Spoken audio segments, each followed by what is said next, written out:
নোয়াখালী জেলা থেকে বিচ্ছিন্ন দ্বীপ উপজেলা হাতিয়া। আয়তনে প্রায় 2100 বর্গ কিলোমিটারের এই জনপদ মেঘনা নদীর বুকে জেগে ওঠা অসংখ্য নতুন চরের জন্য পরিচিত। তবে এসব চর এখনকার মানুষের জন্য আশীর্বাদ নয়, বরং আতঙ্কের নাম।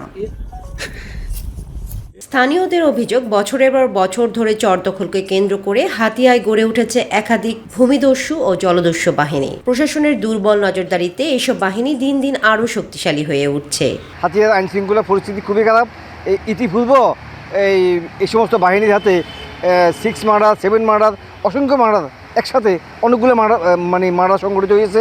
সম্প্রতি হাতিয়া উপজেলার সুখনগর ইউনিয়নের পাশে নতুন জেগে ওঠা একটি চর দখলকে কেন্দ্র করে কোপা শামসু বাহিনী ও আলাউদ্দিন বাহিনীর মধ্যে ভয়াবহ সংঘর্ষ হয়। সংঘর্ষে দেশীয় অস্ত্র, আগ্নেয় অস্ত্র ও ককটেল ব্যবহার করা হয়। এই গোলাগুলিতে দুই বাহিনীর প্রধান সহ নিহত হয় 8 জন। এই ঘটনায় পুরো হাতিয়া উপজেলায় ছড়িয়ে পড়ে আতঙ্ক। দোকানপাট বন্ধ হয়ে যায়, স্থবির হয়ে পড়ে জনজীবন। সন্ত্রাসীদের দৌরত্বটা আরও বেড়ে গিয়েছে, এমনকি অস্ত্রের জঞ্জনানি যেটা হাতিয়াকে একটি মৃত্যুরূপতে পরিণত করেছে। ভূমিদস্যু, স্থলদস্যু যারা রয়েছে সকলের আতঙ্কে হাতিয়ার মানুষ নির্ঘুমে দিন কাটাচ্ছে।